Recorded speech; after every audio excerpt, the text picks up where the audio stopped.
अंकिता को न्याय दिलाने के लिए आप देख सकते हैं दूर दूर से हर कोई यहाँ पर पहुँच रहा है। और एक शख्स ऐसे भी हैं जो ललिता रावत जी हैं मातृशक्ति के रूप में, जो लगातार मुखर रही हैं।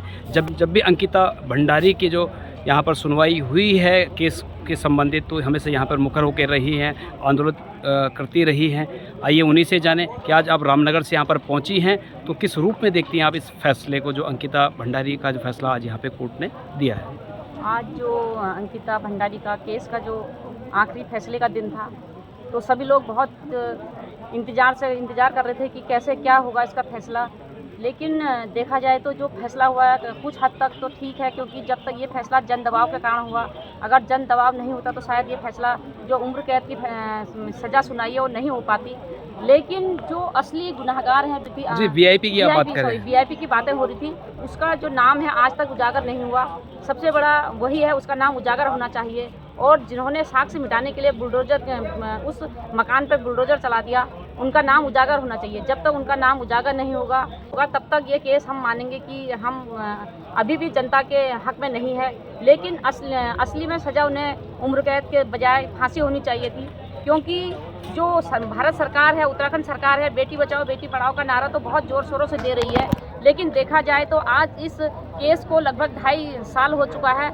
आज तक एक अंकिता भंडारी जो कि उत्तराखंड की बेटी थी, बहन थी, अपने रोज़गार को चलाने के लिए, अपने घर को चलाने के लिए यहाँ पर रोज़गार करने आ रही थी, उसको इस तरह से उसकी हत्या कर दी गई। एक साजिश के तहत उसकी हत्या कर दी गई। उसको एक विशेष सेवा उससे लेने के लिए हत्या कर दी गई, जब उसने उसे इनकार कर दिया। लेकिन जो उत्तराखंड की सरकार है उसे न्याय नहीं दिला पाया। तो हम कहना चाहते हैं कि जो हमारे मुख्यमंत्री हैं वो कहाँ महिलाओं की बात करते हैं, कहाँ महिला सशक्तिकरण की बात करते हैं। ये सारे उनके दावे खोखले हैं। और जो भी अपराधी है, हम कहते हैं कि उन्हें स्पष्ट रूप से सज़ा होनी चाहिए। यहाँ तक कि जो 3 दोषी करार दिए गए हैं उन्हें तो फांसी होनी ही चाहिए, लेकिन खुलासा हद उसका होना चाहिए। यहाँ पर जब तक उन्हें पूर्ण रूप से सज़ा नहीं होगी तब तक जो ये हमारा आंदोलन है आगे भी चलता रहेगा। हर बार जब आप आंदोलन में रही हैं तो एक बात हमेशा निकल कर आती रही है कि जब भी मुख्यमंत्री धामी का नाम आता है तो आप लोग कहते हैं कि पुलिस को आगे कर दिया जाता है। तो ऐसा क्यों कहा जाता है आप लोगों के द्वारा? क्योंकि जो नियम कानून जो अपराधियों को संरक्षण देने का काम करते हैं वो सत्ता पर बैठे हुए लोग करते हैं, चाहे वो धामी हो, चाहे वो मुख्यमंत्री हो, सांसद हो, विधायक हो।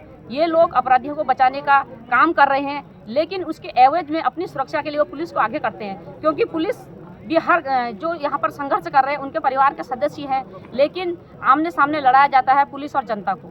और दोषी होते हैं जो हमारे द्वारा चुने हुए जनप्रतिनिधि हैं, विधायक हो, सांसद हो, मुख्यमंत्री हो। इन्हें हम चुनकर सत्ता पर बिठाते हैं कि वो हमारी सुरक्षा की बातें करेंगे, हमारी सुरक्षा के लिए नियम बनाएंगे, लेकिन उसके बजाय वो हम लोगों को असुरक्षित छोड़ देते हैं और हमारी लड़ाई आमने सामने हमारे ही लोगों से हमारी लड़ाई करवा देते हैं। क्या अभी संघर्ष जारी रहेगा? ये जो फैसला आ चुका है यहीं पर, ये फैसले के साथ ही आप लोग भी खुश है कि ये फैसला आ चुका है, अब आप लोग शांत बैठ जाएंगे? नहीं, ये जो लड़ाई है वो अभी आगे चलेगी। ये सुप्रीम कोर्ट में जाएगी, तो वहाँ पर भी इस लड़ाई को जनता के द्वारा लड़ा जाएगा।